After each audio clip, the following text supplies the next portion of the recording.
Hey everybody, this is Dragon King 72 Media LLC. This will be posted on my TikTok, Facebook page, and my Twitter page. Yes, it's Dragon King 72 Media, Dragon King 72 Media LLC. No matter what you see on those other platforms, that is my brand. I have a communications and media company, and that's what it is. Okay, okay. So let's talk about something that has rocked the country to a certain degree. And if you have been in the know, then you know that it is something that has rocked the country. Today is Thursday, Thanksgiving 2025, but I believe it was yesterday we found out that two National Guard soldiers, officers were killed, unalived, however you want to say that.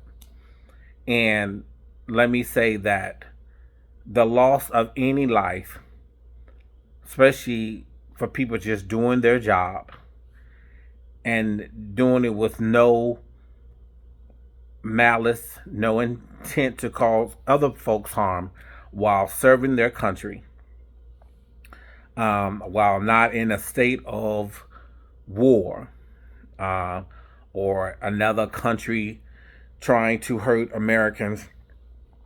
Again, not in the case of war. And even in war, it is a tragedy, but definitely not when all you have done was to go to Washington, D.C. and patrol the streets because you were told by our president, Donald Trump of the United States, that the Washington, D.C. was some type of false war zone, which it was not. Okay? Which it is not, was not. But as a soldier, National Guard, Marine, Army, Navy, Air Force, you took an oath to do your job, right? To the Constitution and the citizens of the United States to do your job. Now, that any loss of life like that, particularly when it comes to one of our service men and women, it is a tragedy. You know what I'm saying? Either in wartime or non-wartime.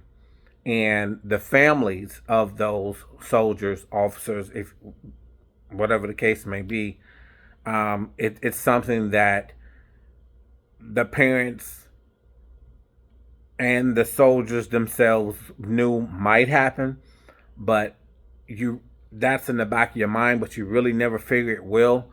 But when it does, it hits hard. Having been in the military myself, my mother was always in constant fear, and so I get that, and that is a loss that you cannot easily get over. You'll never be able to get over life, lose someone you love, or whether it be family or friend losing their life. Is just something about that affects you. You move on, you move forward. Most people do, and that person will always remain in your heart no matter what. That being said,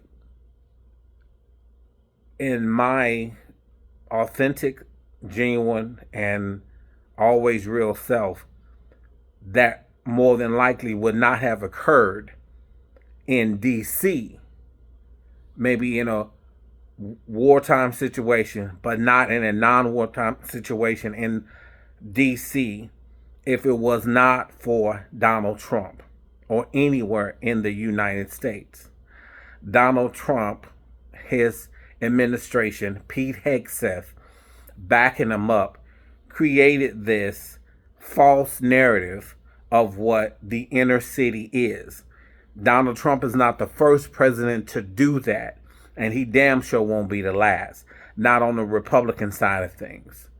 And so he created this narrative that this city is war zone, and now it's torn, and people are robbing each other left and right. And now with the military being there, they can roam the streets safely. And my question is, where the fuck were you going?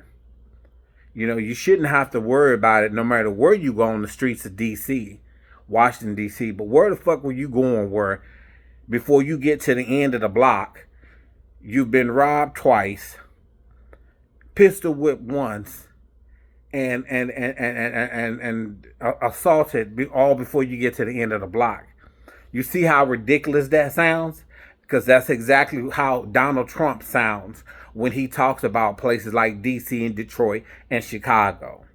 We know those places have crime, but we also know the crime data for the most places that have the worst crime are in those southern states. You can argue whether or not the cities in those southern states are Democrat. You can argue that all day long.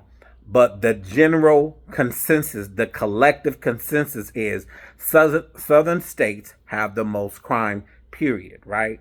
So Donald Trump has created a narrative that a lot of people have fallen into about inner cities. And who's majority in those inner cities?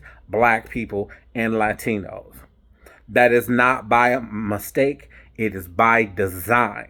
It is by design. So when Donald Trump uses words like inner city, crime, urban, those are all keywords and triggers for people who believe what he believes, and those people who have never been to an inner city in rural state and rural areas all their life. That shocks and creates fear in that person. That creates a level of animosity for people who look like me and Latinos, you know. So he's created this narrative, and saying those things about DC, Chicago, New York, those things only enhance the fear mongering that the right does to people who look at me and say, "Oh, I'm going to snatch their purse or I'm going to break into their car." So when you send troops, military troops, whether Coast Guard, Marine Corps, Navy, Air Force, Army, whatever the fuck it is, when you send troops in, you have already connected the dots to what your constituents, the right wingers, MAGA lunatics, are thinking about urban cities. So when you send the troops into those urban cities where predominantly blacks and Latinos live, you have connected the dot for your constituents without them even having to fucking think for themselves. And that's what a lot of you MAGA folks do. Some of you are waking up, but it's not enough.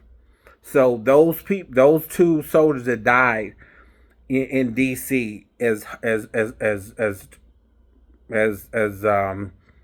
terrible, as chaotic, as heart-wrenching it was for America to see that, Donald Trump knew that may happen. He sent those troops in there purposely because he needed something to confirm what he had forced people to believe, that DC was a crime-ridden war zone area. He knew, and he hoped, and he was hoping that something would confirm that he can now be validated for what he did in sending those troops in there. He got it. But unfortunately, he got it at the loss of two service people that dedicated to serving their country. He predicted, he hoped, he wished that this would happen. He got what he wanted.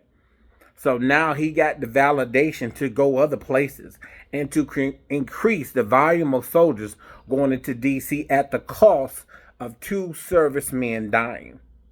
You have to be a very evil, low down, and dirty motherfucker if you know, hope, and desire that something like this happen so you could get the confirmation.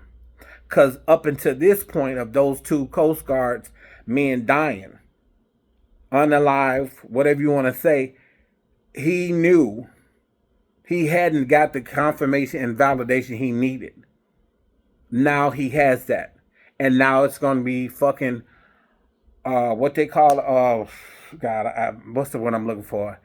It's going to be open season for him to do this to other places, because now he got the validation that he was hoping for. He was predicting that something like this would happen. I hope you MAGA lunatics are happy. Don't forget to like, subscribe, and share. Peace.